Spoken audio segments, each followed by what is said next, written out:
Project Home is a dynamic group of very enthusiastic people that want to see change in our community. Many of us have seen and experienced the reality of homelessness in London, and we work as a group to support individuals to be housed and to stay housed. So Project Home, I feel, is about hope. It gives our participants that hope in finding and securing housing, something that they maybe have strived for so long, and feel that it's something they cannot achieve. It gives them hope to leave shelters, leave encampments, to find a sense of stability, a way forward to a better future. I think Project Home is about stabilization. It's not about necessarily housing people. It's about stabilizing people and meeting people where they're at in that most vulnerable time of their life, whether it's experiencing homelessness, whether it's the fear of facing homelessness, or whether it's the first time ever being in their own home and how overwhelming that could be, whether it's overwhelmingly joyful or overwhelmingly stressful. Project Home is stabilizing. We are here to help stabilize people so that they can transition successfully to permanent housing, to the community, to jobs, family, whatever their goals are. Project Home is what we do is to help them stabilize however they see fit to be stabilized at that moment. Oh, I would say hope, 100%. Yeah, I would say Project Home is definitely, it has brought hope to many people, many different participants. And like I shared in my story, it is that spark of hope that you see in our participants' eyes. And that is worth all the work we do. It is so worth it to see that spark of hope in our participants' eyes.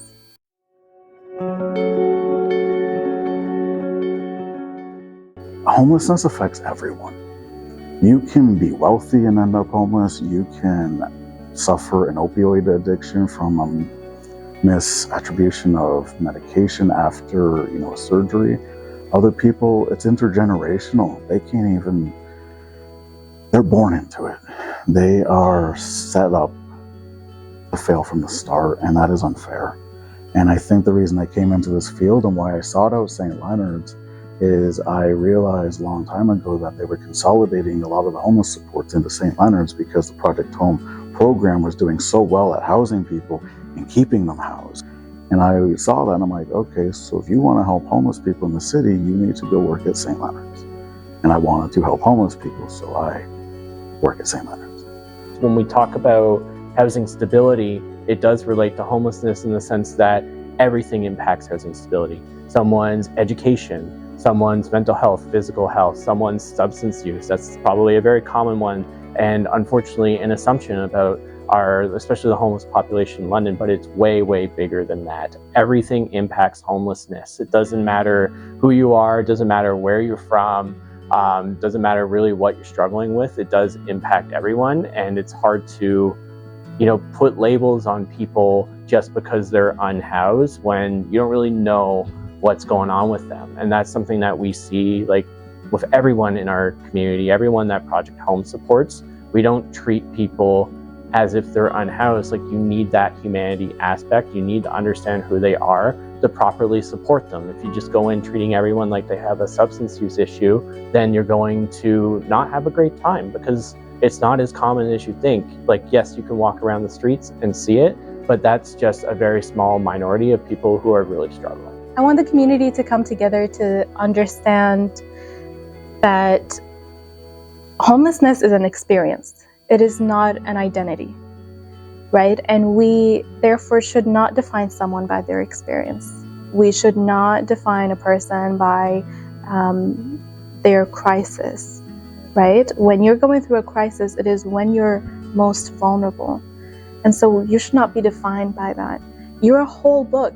I can't define you by one chapter, right? So I would like the community to see that and to understand that anyone can become homeless, right? You can have a stable job and then encounter a work injury and then end up homeless because of that experience.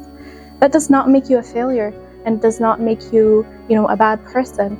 You are a human that went through a tough experience, and the consequences of that experience was homelessness. And so homelessness can happen to anyone. And we should not have one idea or one concept or one definition to what it feels like or what homelessness looks like either, right? So that's what I want the community to understand, because I see this misconception of people thinking that homelessness look a specific way, but that is completely untrue, right? Anyone can become homeless at any point of their lives, and it is a tough experience, and we need the community to come together to support through this experience and to support people going through it, because again, it could happen to anyone, and we will need that support when it happens to us too.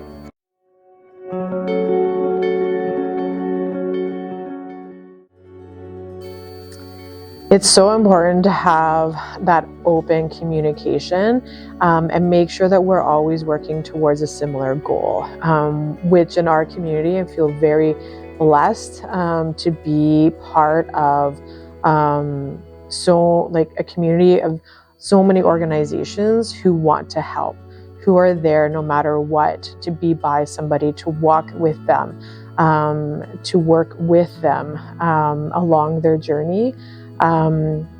We have a community that is very integrated, always connecting with each other to provide those supports, to reach out if they're struggling with a participant, seeing if we could onboard participants if they don't have capacity, working with the City of London to help people on the by name list, help them find housing, have that security, a place that they can call home, a place where they have a sense of belonging, a place that can give them joy. And so that's what drives us, I think, every day. And I'll go back to that word hope. Giving people hope is what helps us and drives us. I always want to fall back on stats. So I would say on average, our housing finders house no less than about 6 people a month. That's 6 people that are coming off of the street and being stabilized and moving into permanent lifelong housing. That's 6 lives that are being changed. That's 6, maybe it's 6 individual people on our caseload, but that could be one individual has a family of 7. We have a lot of large families out there that are living in cars. We have families that are living in tents, and just one unit can change an entire life. And then that has a trickle-down effect. We get that family out of the car, and those kids have a stable home, and they have a stable school, and they get a stable education, and they can go off to get a job, and then they get their own home. And then that's a cycle broken. So to really reach out to the landlords in our community to say 1 unit, just try 1 unit and see how big of a change that 1 unit gives to the community. And through that kind of mindset, right now we have well over 80 different landlords that partner with us. And they're always coming back saying, I have 1 more unit. I have 1 more unit. And we really are so appreciative of those landlords that took the chance and gave us 1 unit. And now we have 36 units with some landlords. So just take the chance of 1 unit and change a life of potentially 7, a family of 7. Yeah.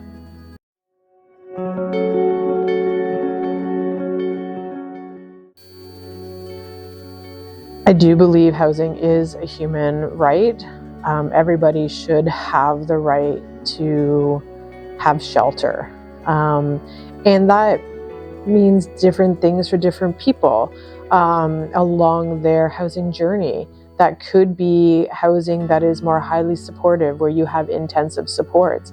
That could be a long-term care facility for seniors that are really struggling. That could be, a shelter space, a transitional housing space for a short period of time until you can get yourself like ready to move on to more permanent housing. And it can be like permanent housing with roommates, without roommates. But I do believe that everybody deserves to have a roof over their head. I think when you have a home, when you live in a community, what's really important is having a sense of belonging.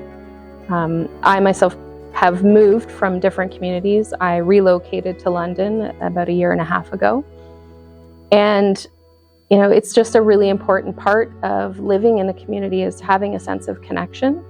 So I even see within our homeless population, they have their own community. And so it is a tough transition. I've had a few participants that I've supported come from homelessness to housed.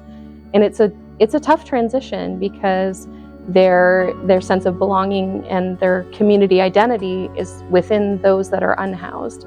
And so then as they move into housing and living in a building or living in a certain neighborhood, they have to learn how to get connected in ways that bring them a sense of purpose and connection in their community.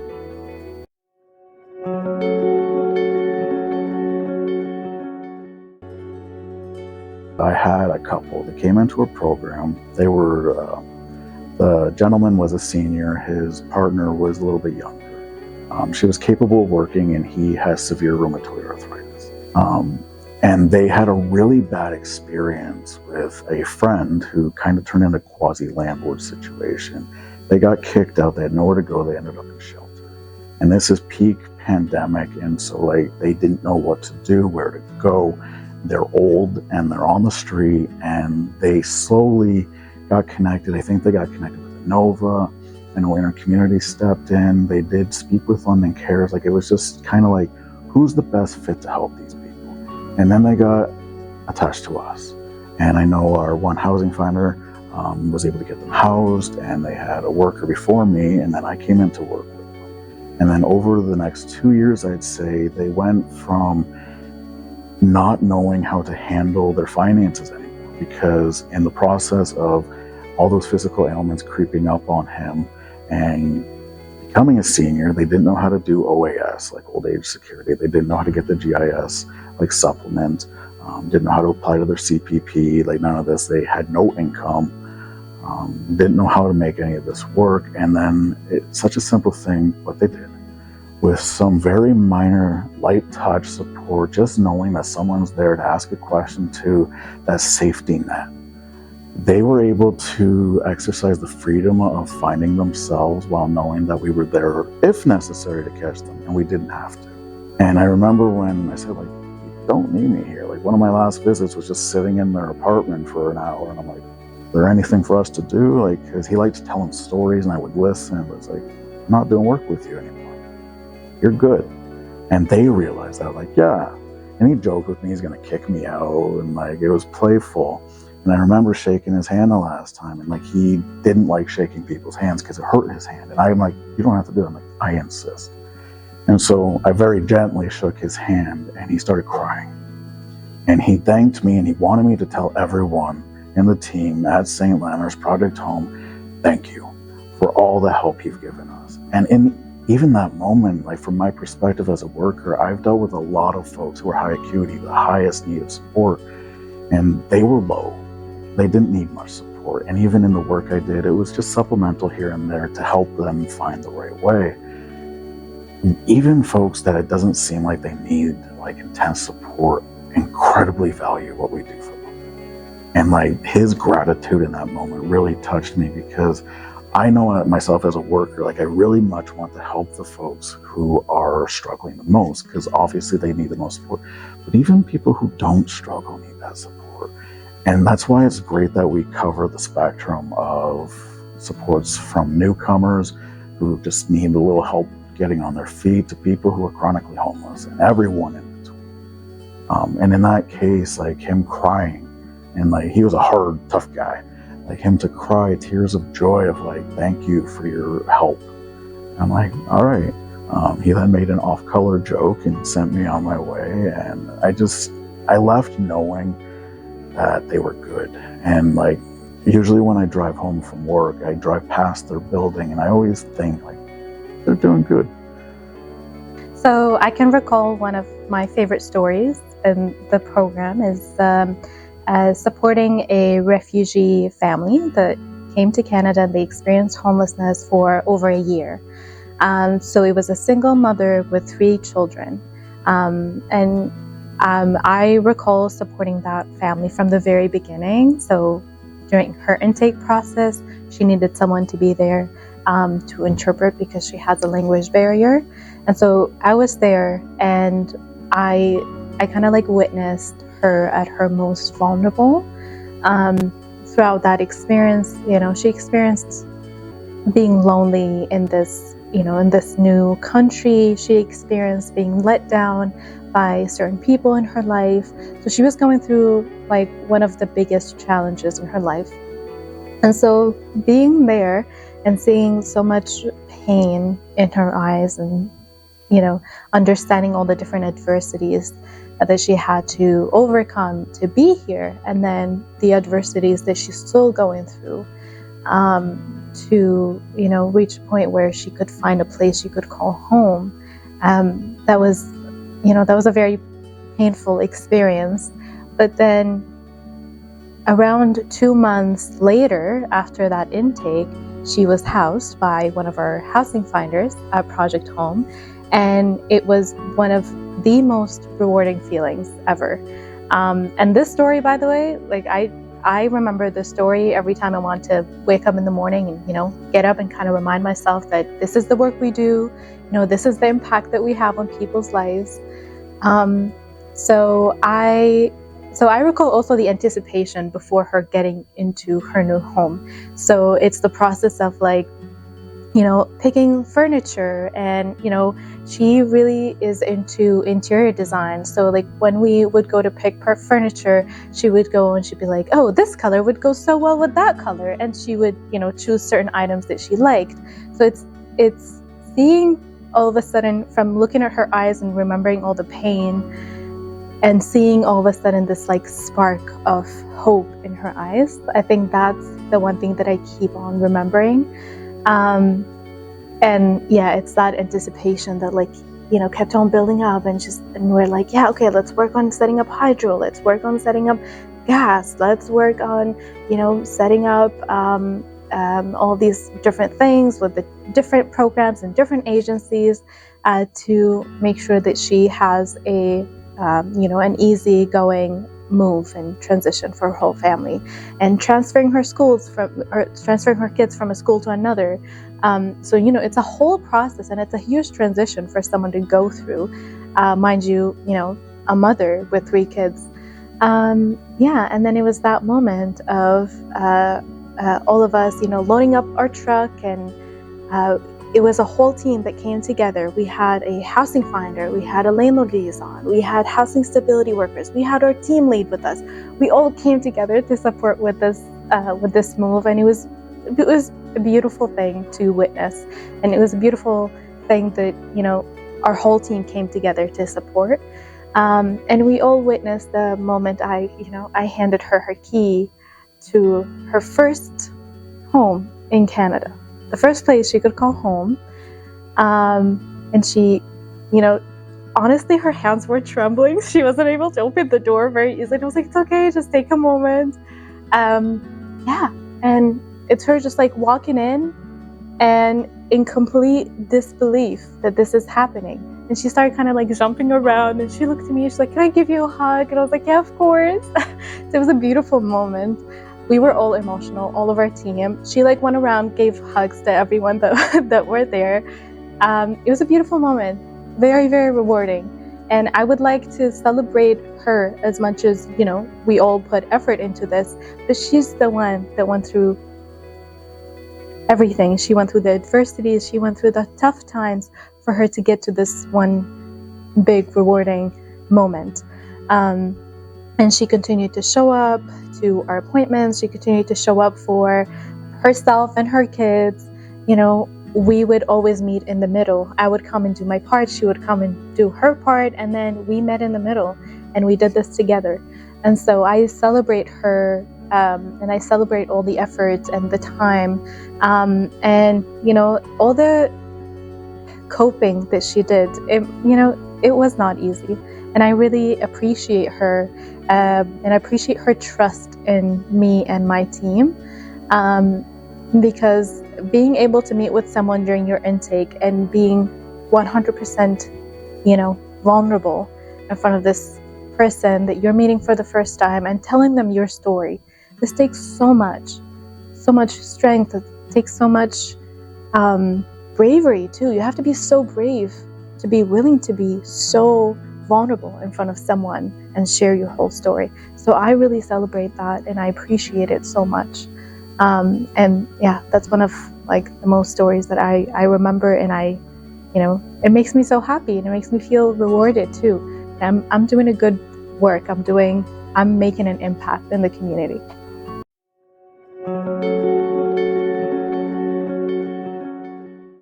If you're a community member and you're watching this and you want to learn about how you can become more involved, if you know landlords, please share about our program. Please ask them to reach out. If you would like to donate, Project Home does take donations, and we utilize those donations to help provide move-in packages for our participants. It's, as I've said, it's more than just four walls around you and a roof over your head.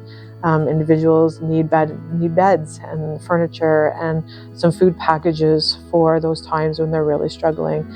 So all donations to Project Home would go towards our participants and helping them along their housing journey. That if anybody ever has questions for Project Home, what the program does, who we support, how we work with community partners, how we work with landlords, please feel free to reach out to us. We're always more than happy to answer questions.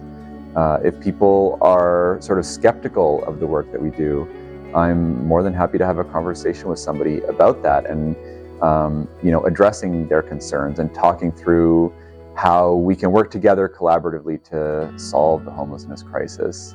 I don't think that it needs to be like an either-or type of situation. Landlords can work with us. We have participants who are from all walks of life and who face a variety of struggles. And I can appreciate that certain landlords want to work with us for certain subsets of the population and not for others. But I feel like there's always room to form partnerships that are meaningful and strong. So yeah. I would just like to tell my advice to the community would be, when you see somebody experiencing homelessness, stop and ask them how are they doing. Strike up that conversation with somebody. I think the more we come together and start treating each other with kindness and with humanity, the more likely people are going to be more open to helping the people in our community. Everyone has a story, and it might not be in line with what our story is, but understanding their story and putting yourself in their shoes and just getting to know the people in the community that are experiencing homelessness, I think is going to make the most positive change, to remove that stigma and remove that judgment and just realize that is a person, and they deserve everything just as much as the next person does. I think just talk to people in your community, talk to each other, and just share kindness, because it goes a long way.